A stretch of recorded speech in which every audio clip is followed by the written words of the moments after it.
It's always exciting to see your favorite franchises becoming more and more popular. Especially in those early stages, the developers seem to be on an endless streak of creativity and ingenuity.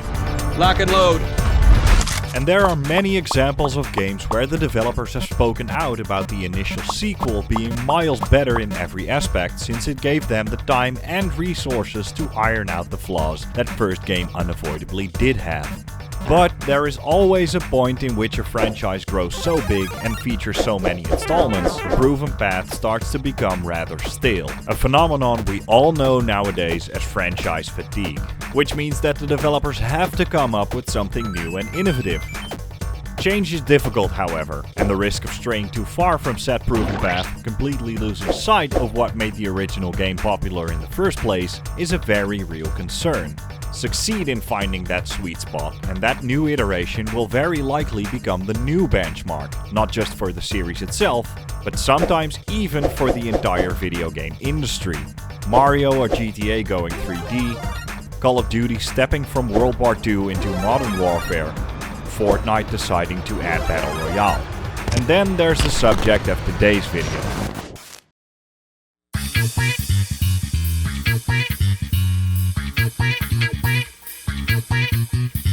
Having already seen 6 installments over a course of 9 years, Need for Speed's step into a completely new setting must have felt like it was long overdue. Well, maybe it wasn't as apparent back then, since every single installment still saw steady sales numbers over the years. In short, the franchise definitely still was in a healthy place. Nevertheless, the response to 2003's Need for Speed Underground cannot be understated. With a very promising developer at the helms, EA took a risk by turning their most popular racing franchise from a game in which you drive these late 20th and early 21st century masterpieces in engineering across vast and exotic landscapes, into one where you drive a car of which you could see 3 in real life just by looking out the window, in a city that makes some of those earlier mentioned locations look like Mario Kart tracks. But the numbers don't lie, neither do the fans, and since EA tries to copy many of the aspects that made this game so great to this day, I think it's safe to say that Underground deserves its reputation of being a bona fide classic and one of the founders of what would come to be known not only as the golden age of Need for Speed games, but also one of the most beloved periods of racing games as a whole. But even 21 years later, I think there's still a lot to talk about within these older arcade racers. And if my previous Need for Speed video is anything to go by, then I think that you, the viewer, agrees with me. In order to properly explain the goods and the bads of Underground, I will be drawing a lot of comparisons between this game and its successor, as well as that this video is going to help me and rectify some of the mistakes I made in that one. Yes, I did read all of your comments, so I do highly recommend you to watch that video as well. And without wasting any more of your time, let's dive straight into the flashy lights and ridiculously laid out city streets of Olympic City and make our way through the grim world of the underground racing scene in this sort of review on Need for Speed Underground. Okay, I'm sorry, I'm going to waste your time just a little longer because I have to explain a few things about how I got this game to work in the first place. Because as these games get older and older, accessing them on new hardware gets more challenging. And so I want to give a massive thanks to a YouTube channel called 77vids, which made a tutorial I used to get the game to work. Massive thanks as well to the NFS Extra Options team who provided the Extra Options mod I used in this video. Okay, for me it was mainly the debug camera, but there's so much included in this mod that can help you to make your experience with the game more enjoyable. And to whomever made the widescreen fix for this game, thank you as well. All these things are linked in the description below if you need some help as well with setting up the game. And lastly, I apologize for all the text in the game being set to Dutch. Even when changing the language into English, it all remained there in my native language. And at a certain point I was just like, whatever. My fellow Dutchies will probably even appreciate it. I most certainly did myself at least, but you'll see why later on in the video. And now let's get into it.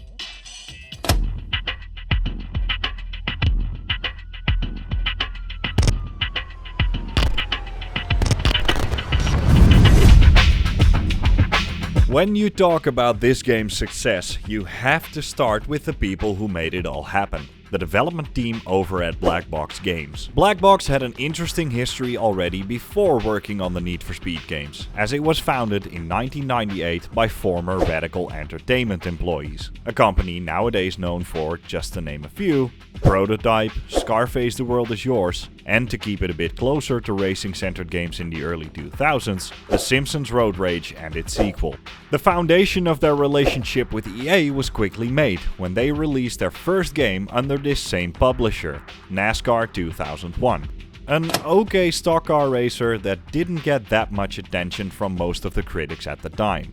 Not much later, they would release 2 more sports-centered games, this time hockey, Sega's NHL 2K and Midway's NHL Hits 2002. These games, yet again, were met with an okay at best critical reception, and it took EA themselves 2 more years as well to see more worth in this relatively new development team.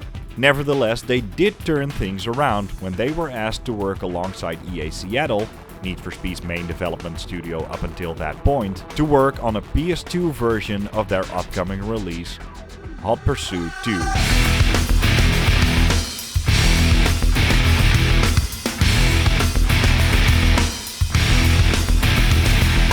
And yes, that's where I made a mistake in that previous video. As many of you have pointed out, I said that Black Box worked on a more advanced version for the more powerful PlayStation 2. Which is obviously incorrect and a translation error on my behalf. In reality, the PS2 was actually the least powerful console at the time. Yes, even coming in behind Nintendo's GameCube as far as processing power goes. Also, can you imagine a Nintendo console being more powerful than a Sony one nowadays? With that might come the expectation that these bulkier consoles are supplied with the superior version of the game, right? Well, putting these versions alongside each other makes you realize how much better everything looks, feels and plays in that PS2 version. Sure, the Seattle version was made for more powerful hardware, and it definitely looks like this one has more detailed models and better textures. But many agreed that the Black Box version had more vibrant colors, a crisper image and better car handling, let alone tracks that felt much less like barren wastelands and much more like the exotic, richly filled sceneries the game was supposed to be featuring. Both fans and critics agreed that this was the way to experience the game, and EA followed suit, making the now renamed EA Black Box responsible for the next mainline Need for Speed installment.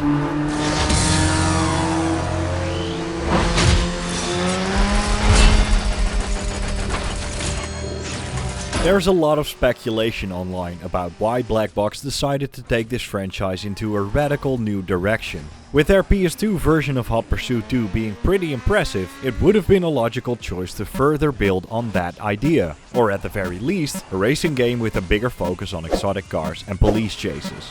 Reading about the development team, I feel like there was too big of an eagerness to do something new with the franchise. On top of the fact that, according to many critics at the time, Hot Pursuit 2, despite being a fun racing game, still felt too safe and dull in comparison to many different games that were already on the market.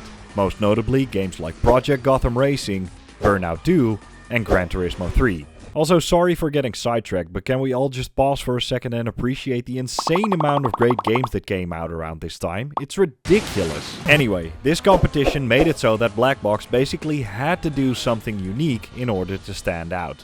The eventual choice to go with the importuner scene and illegal street racing must have been a very obvious one. The competition in this particular corner pretty much only consisted of Midnight Club. The scene itself was becoming more popular than ever, and EA must have seen a lot of dollar signs as soon as they realized they would be the first one to release a Fast and Furious-esque racing game right after the massive success of said movie.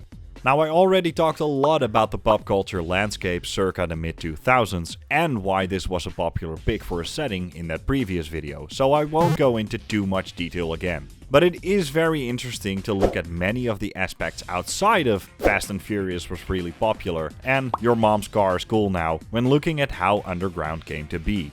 The team at Black Box did massive amounts of research on the actual street racing scene and on how young adults would get cheap and common cars that they could gradually, over the course of sometimes years, turn into what they would call urban exotic sports cars. These first-hand experiences laid the groundwork for how this scene could be portrayed in an authentic way, what sort of cars were popular picks, and how the overall game should feel stylistically. Concept art for the game shows those earlier mentioned common cars packaged in flashy paint jobs and stickers, racing each other on dimly lit and dense city streets. Exactly the way you'd expect these illegal races to look and feel like. To realize Underground's exhilarating street racing world, help was brought in from every corner of the industry, not limited to video game developers. The award-winning audio team from Hot Pursuit 2 would focus on car and environmental sounds, while also compiling a licensed soundtrack fitting for the time and setting, all under the audio direction of industry legend and Dutch guy Charles Danen, who had also worked as a sound designer on the Fast and Furious movie 2 years prior. Car handling would be created in cooperation with actual race car drivers. US drifting pioneer Alex Pfeiffer most likely had some involvement in the project, since he can also be seen in a 2003 making-of video. Hey, this is Alex Pfeiffer. You really need to check out the drifting mode in a new Need for Speed Underground. It's the next best thing to the real thing. And visually, the game would try and recreate the sense of speed and excitement Hollywood movies provided. Quite literally, because senior art director Habib Sargapur had at that point already worked on several high-ranking projects within visual effects giant ILM, including movies like Star Wars The Phantom Menace and the original Jumanji. This cooperation with ILM gave the development team the opportunity to implement the at that point still quite new facial scanning technology, making it one of the earliest examples of a video game implementing a 3D scanned likeness of a real person in its cutscenes. So, combine all of that and this sounds like a guaranteed recipe for success. But do keep in mind that Underground was made in a time where development teams were still relatively small and the game had to be made within a year. So no matter how ambitious the team at Black Box was, cutting content was inevitable in order to reach deadlines. And throughout this video, you'll undoubtedly see where those cuts were made. In hindsight, seeing how successful the game turned out to be, it's easy to think that all this didn't pose a problem. But back in 2003, guess how many of the original Need for Speed fans were thrilled to see their favorite franchise being steered into a radical new direction, which just reeked of EA simply following trends to earn an easy buck. Quite frankly, most of them were pissed. This game's success was by no means guaranteed. So let's find out how Underground overcame these hurdles and became the fan favorite it is today.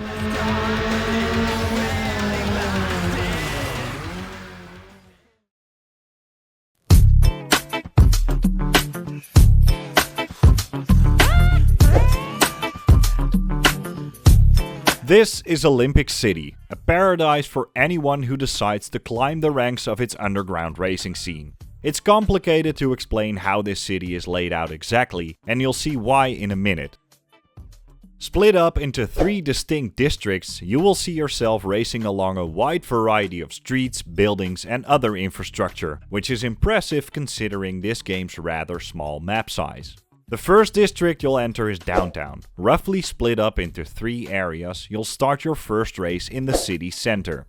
Huge corporate buildings, broadcasting towers and wide boulevards make this the most densely packed part of the city with the most things to see along the way. It's a testament to Black Box's ability to make a great looking city that is lots of fun to drive around in, and a beautiful upgrade to that one thing that made their PS2 version of Hot Pursuit 2 so impressive: a dense environment.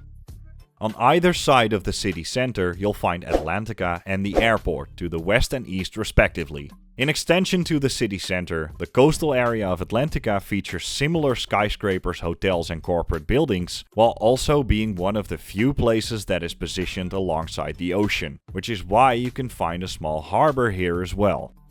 The airport speaks for itself, I guess. A long and winding highway leads to the airport's terminal, and you'll drive through a bunch of construction sites along the way. In the outer west corner of this area, some resemblances of a residential area can be found in the form of a small nature park, playground and skate park. The second district continues our way through the residential area of the city, Chinatown, consisting of both Chinatown itself and the market district. Chinatown looks exactly the way you'd expect it to look. Narrow streets with beautiful Asian-inspired architecture and decorations. a big plaza filled with Chinese lanterns, and some twisty mountain passages over in the east. A very small taste of the sorts of roads we would eventually drive across in Bayview's Jackson Heights. The Market District, while not having a distinct style like Chinatown, is basically a jack of all trades. Tiny run-down alleyways and industrial-looking areas on the one hand, a sprawling nightlife area with lots of neon lights and billboards on the other, all connected by a stretch of highway that swirls around Olympic City's giant stadium. The third and final district, Port Royal, consists of the port itself and an area called the National Rail. Freight containers, huge tankers and miles of pipelines are a common sight in Port Royal, alongside its massive heavy industry factory and, in my opinion, the city's most iconic location, the spillways. It is undoubtedly Olympic City's industrial center, in combination with that other area, National Rail. Similar amounts of factories can be seen in this area, as well as the city's penitentiary and its car graveyard. But it's also home to an entire area that basically looks like a wasteland. Piles of rubble and destroyed buildings accompany the city's abandoned subway station here. It's not difficult to see why Olympic City is such a memorable place. With a limited amount of space and resources, Black Box made sure that every mile of road is covered with noteworthy infrastructure. Beautifully designed buildings, many secret shortcuts, and a bunch of small details make this feel like an actual living city. A great example of that is how this game, and in extension many racing games from the time, implemented product placement into their worlds. Where there are way too many examples in games and movies where it feels like products get slammed into your face in the most obvious way possible, here it feels much more organic. It's logical that a place like Olympic City is filled to the brim with large billboards, pamphlets and buildings all representing different sorts of real-life brands. You'd see the same thing in any big city. But implementing it like this means that it's just as notable as a literal pop-up ad, yet it doesn't ever take you out of the game in order to be noticed. And that's a great thing. In my Underground 2 video, I already talked about the importance of an enjoyable city map in arcade racers, and the first Underground is an even better example than its successor. No, it's not realistic at all to swerve around those support poles that are positioned dead center on the highway, like that one house in China where the owner refused to leave after the government wanted to build a highway there. Neither are the needlessly high jumps in the Market District, the indestructible cable car in Chinatown, or the jump through a construction site in the city center.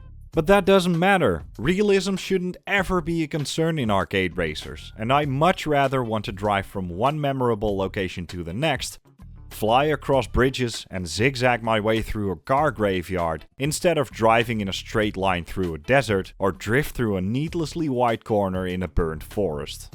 Yes, of course, it's those same blurry textures and laughably outdated geometrical shapes that pose as buildings that make you realize you're playing a 21-year-old game. But do you look at this and go, ugh, that looks ugly and outdated? Or will you appreciate it for what it is and go, you know what, even nowadays this still looks great stylistically. Many new titles, even within this genre, are starting to deliberately take on a retro-inspired art style. And if the racing game genre as a whole is proving anything right now, it is that realism has become so oversaturated that many of us will desperately cling onto any game that does something even remotely unique. No matter if it's executed in a proper way or not. And in that way, it always fills me with joy to return to a place like Olympic City.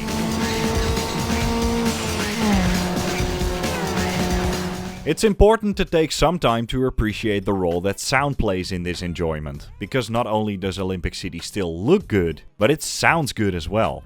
Cars all have very distinct engine sounds that change when being upgraded.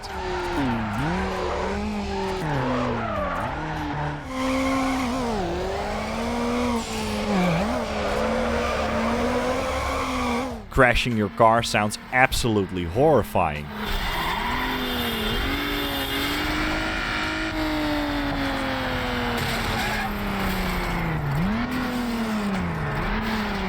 Using nitros makes your car sound like a rocket ship taking off. And despite not always seeing the vivid underground racing scene on your screen due to the limitations of the time, you can always hear the distant shouting of fans and roaring engines of your opponents while sliding through the narrow corners of drift events.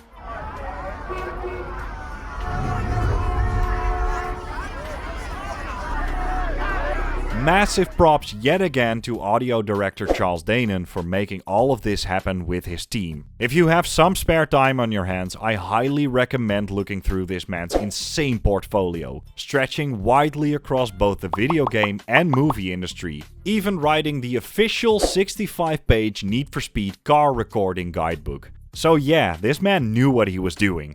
But the game still wouldn't be complete without a great and fitting soundtrack. I'm convinced that Lil Jon and the East Side Boys have Underground to thank for at least part of their popularity, and hearing their hit song Get Low directly upon opening the game was an outstanding move.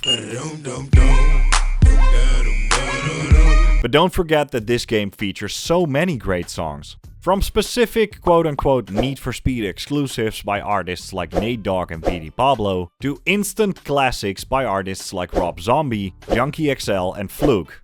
Though be prepared to skip some songs here and there, since this soundtrack features many tracks that make it downright impossible to separate art from artist. It's almost impressive that artists like Mystical and T.I. had any time to record music whatsoever in between all the jail time. And dear God, the less you know about Lost Prophets, the better, believe me.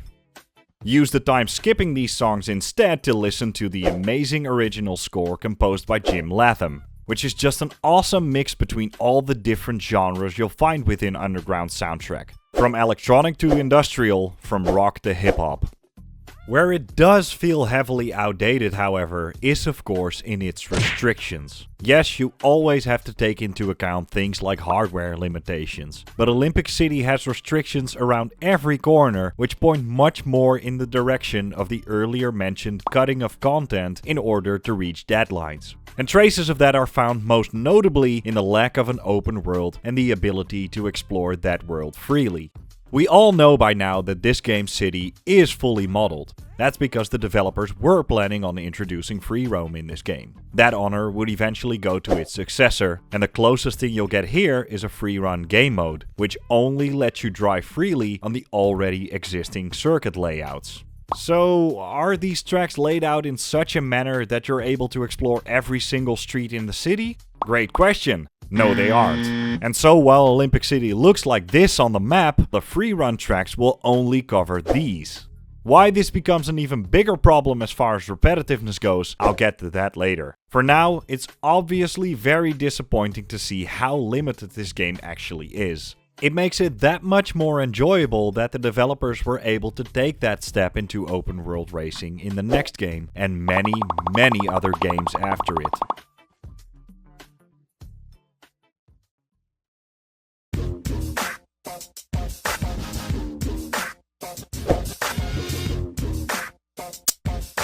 We're all aware that racing games have never really given us the greatest examples of storytelling. Many of them, rightfully so, don't even have a story and decided to prioritize racing and the cars themselves. The ones that did implement a story are admittedly often really forgettable or remembered for all the wrong reasons.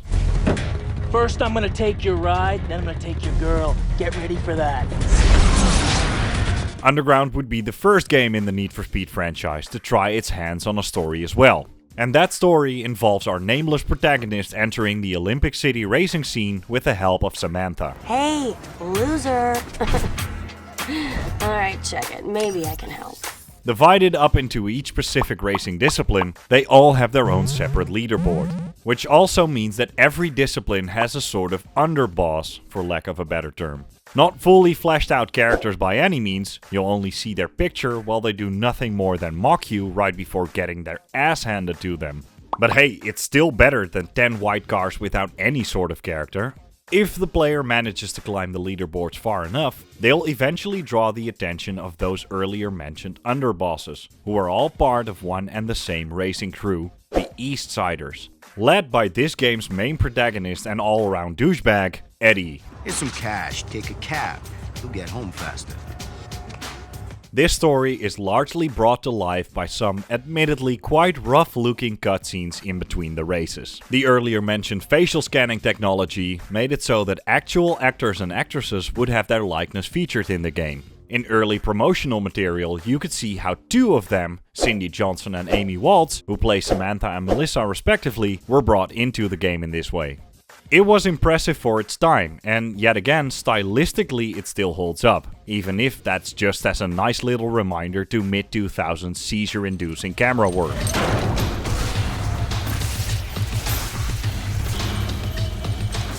Beautiful, ain't it?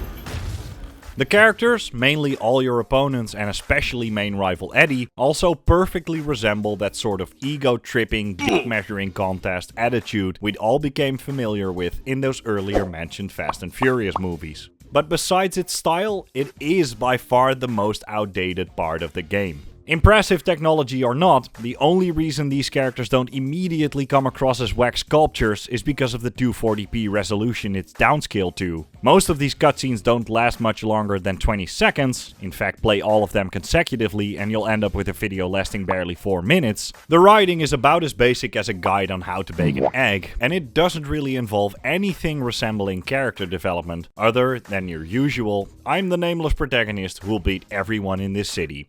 So no, you won't be blown away by this story, but at least it gives the game a hell of a lot of character, and most of all, so much charm.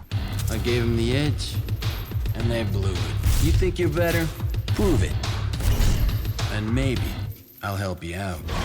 Eddie wouldn't have been a memorable character if all we'd seen of him was his name on top of the leaderboards. But since he's constantly mocking me and everyone talks about what a great driver he is, it now becomes my personal life goal to make sure him and his stupid shit-colored skyline will only see my taillights for 3 laps straight. And in that same way, it's nice to create many different sorts of connections throughout the game. Hearing Samantha talk you through the ins and outs of the racing scene, hearing the other drivers talking smack in between races, getting challenged by some and rewarded by others, and what is that mysterious 350Z doing here all the time? All fun and charming ways to keep you invested in this world, though most of their character will be shown in another place. And luckily, it's the place where it matters most.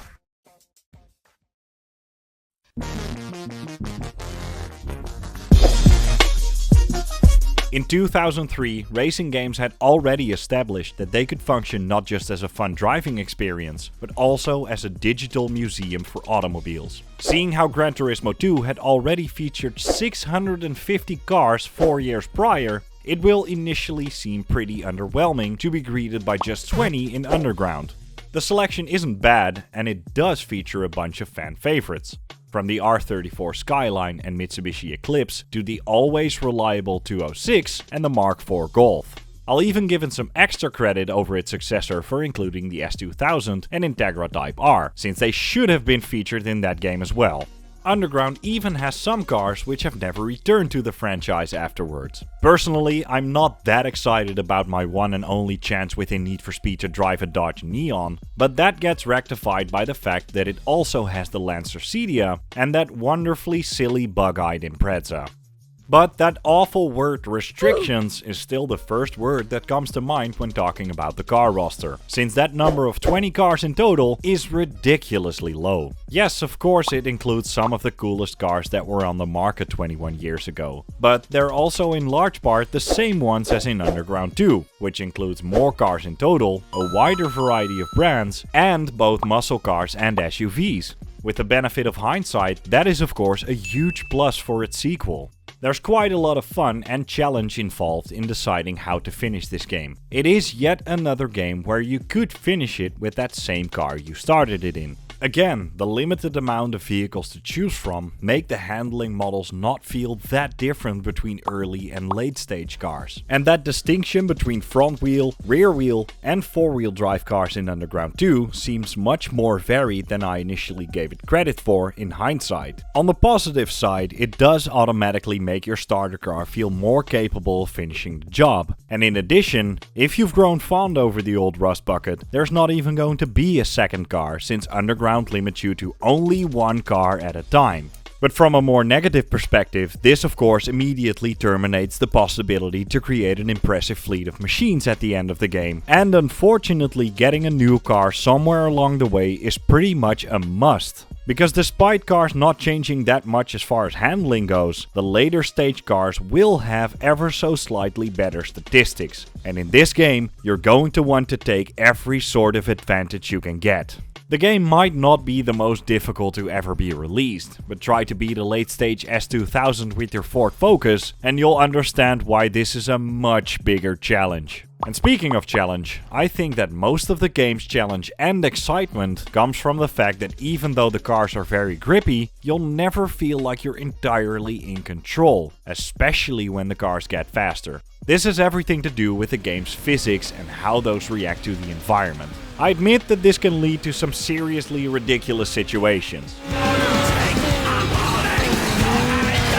But in general, it's really exciting to drive through that bumpy, narrow alleyway at high speeds, knowing that if you make one wrong move, it's over.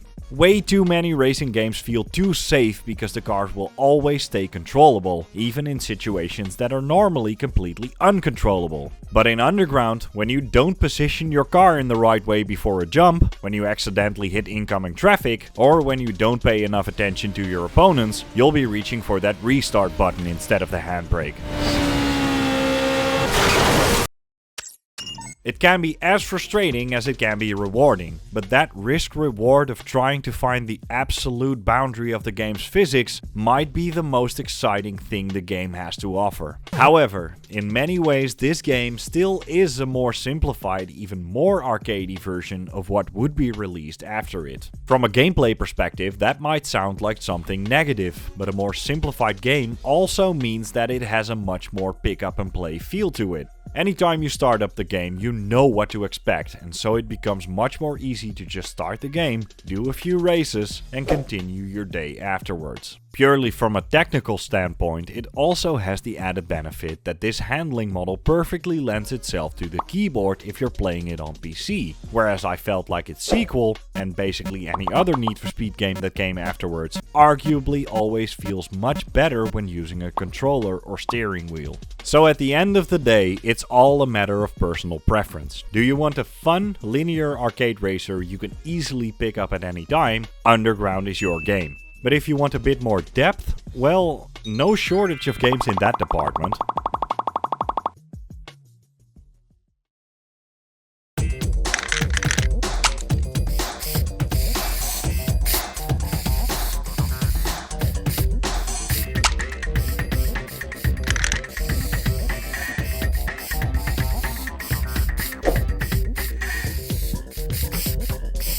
Customization is an aspect of racing games which I think doesn't always get the appreciation it deserves. It doesn't have to be featured in order to be a great game. Many racing games have already proven that. But in many ways, customization has become an integral part of this franchise's identity, and one of the main features the fans always want to see return when a new installment gets announced. And the way we still see customization being implemented, even in the newest NFS games, all started right here in Underground. In many ways, it's, yet again, a very simple version of this feature, roughly separated into visual customization and performance upgrades. Performance upgrades speak for themselves and remain almost exactly the same in later installments. Your car's stats, divided into acceleration, top speed and handling, increase based on the parts of the car you upgrade. The further you'll progress, the better parts you can buy. Though mostly seen through your car's performance, there are some visual cues to notify that your car is getting beefier as well. Upgraded suspension will lower the car, upgrading the brakes and the brake pads will actually change. Add a turbo and the sound of your engine will now be accompanied by that well-known whistle every time you shift gears, etc. Visual customization is done by either swapping parts on the exterior of your car or by adding stickers and a new paint job. There's a pretty decent amount of choice in bumpers, spoilers, roof scoops, etc., which you can mix and match to your heart's content. Same goes for the amount of colors you can put on either the exterior of your car or on several specific parts like the brakes, wheels or engine accents. Long story short, It's a pretty good feature, especially when taking into account that this was the first time it was implemented in a Need for Speed game. As said before, the game doesn't feature an open world, and so you don't have to drive to each specific upgrade shop across the world map, but instead you'll be able to do everything within one menu, while your car slowly drives through that admittedly very iconic endless tunnel. I personally really enjoyed going from shop to shop like some sort of mid-2000s car-loving shopaholic, but I know for a fact that many people prefer this one single menu.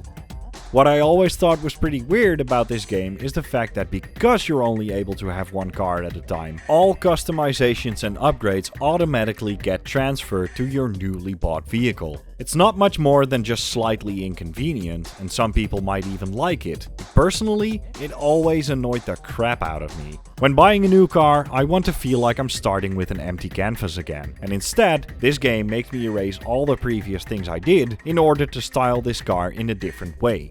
But as I've said, it's more sort of a personal nitpick than a genuine flaw.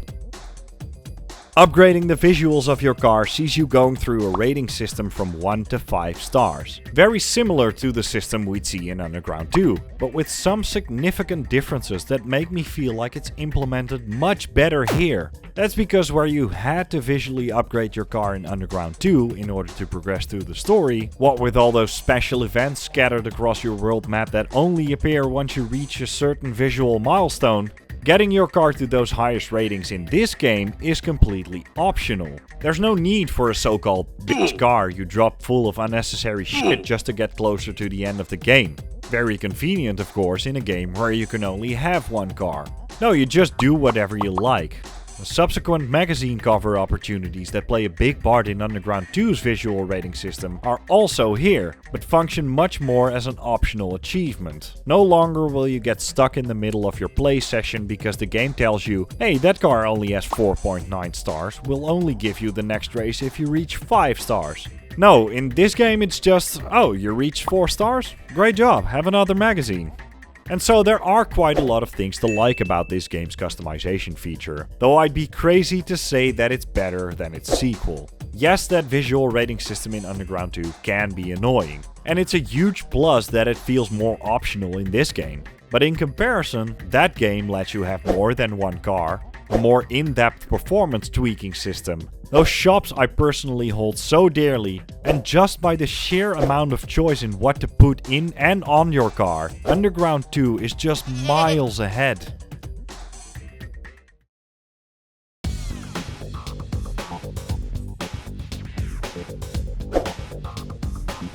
So I'm probably going to sound like a broken record at this point. Because Underground is a 21-year-old game, and in that regard the first game in a series that started to press out games with a very similar gameplay loop on an annual basis, everything here feels like a very simple and basic version of what would come afterwards. And as far as this game's racing and its events go, it's no different. Yes, this game was the first one to not just have normal circuit and sprint races, but also make two completely different handling models for two newly introduced racing disciplines. Of course, the fact that Underground became that blueprint is very commendable, and it should get the recognition it deserves. But those subsequent releases also made sure that these mechanics would later on get perfected on the one hand, but more and more repetitive on the other. Luckily, that's not to say there's nothing positive about Underground's core gameplay anymore. But I'm starting off with where most of my negativity derives from, the sprint and circuit races. The bread and butter of this franchise. Covering most of the game's 111 events, you'll be seeing the same streets and corners, and I'm not overreacting, over 100 times, since both events only have 8 different track layouts, of which many parts of the tracks overlap with each other. Not to mention that dreadful practice of doubling the layout counts simply by putting everything in reverse.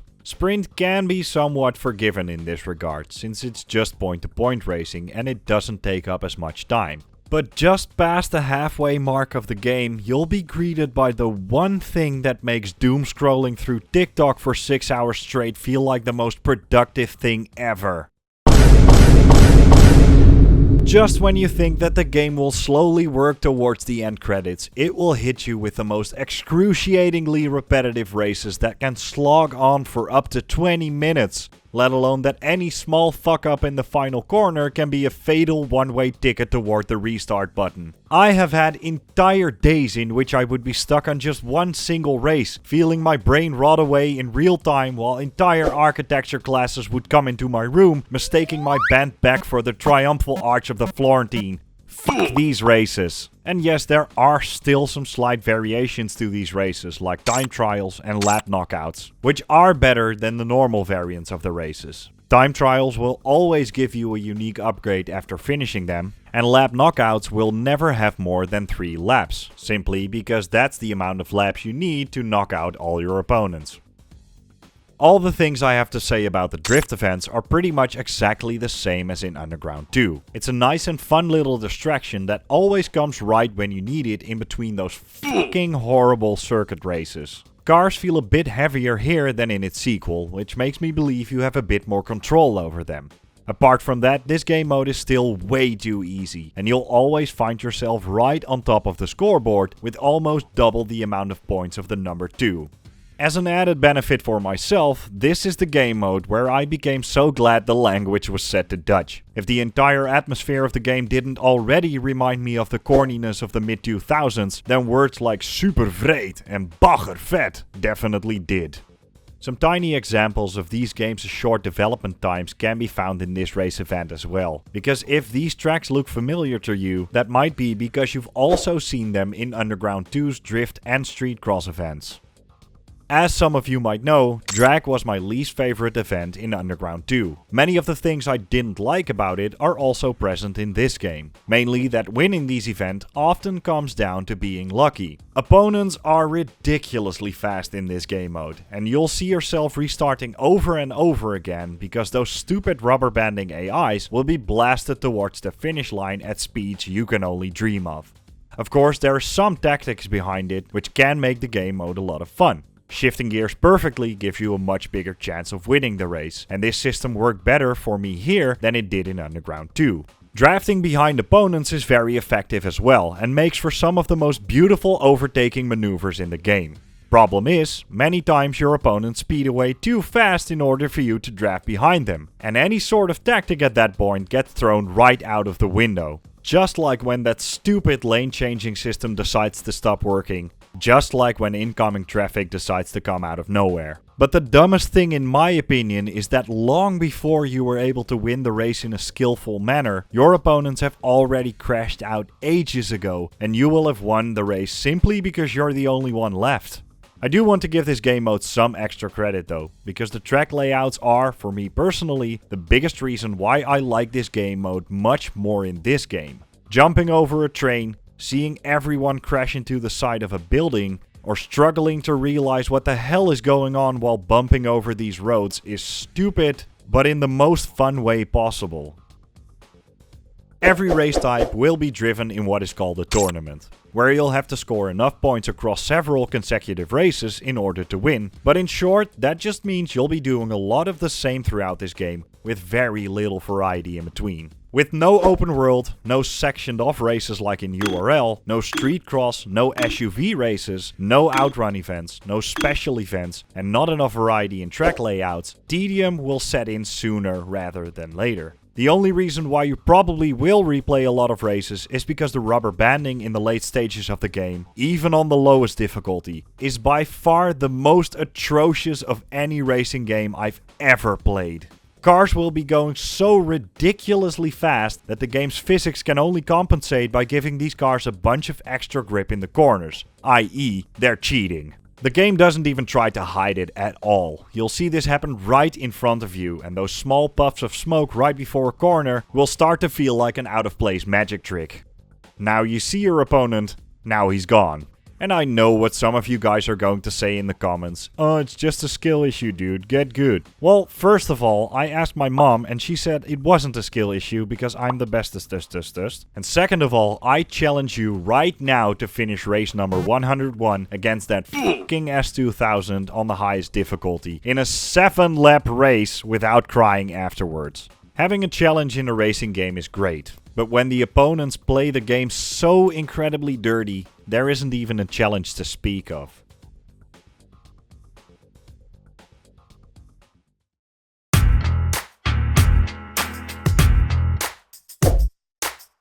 Around race 70 or so, I was still fairly enjoying the game for what it is. But after that, you will have a few instances in which you'll doubt if finishing the game is even worth it.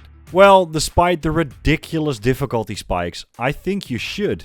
The game does a lot of things to keep you interested in seeing it through to the end. Rewarding you with cash, upgrades and customization options after basically every race, you're guaranteed to feel somewhat rewarded for your efforts. The game also uses a system called style points. Scoring enough of these points gives you a bunch of extras to use both in the story mode and the quick races. It mostly boils down to new unique vinyl sets, but what I think is the best addition is the amount of special cars you'll unlock in quick race. From prominent cars in the story mode like Samantha's Civic and Eddie's Skyline, to cars featuring unique vinyls based on some of the music artists that are included in the game, along many others. The final reveal of that mysterious 350Z's owner, who turns out to be Eddie's girlfriend Melissa, getting all these extra cars, and just the overall feeling of accomplishment after enduring some of the most difficult races I've ever encountered in racing games. Yeah, I'd say that all makes it a worthy experience. Is that your fantasy?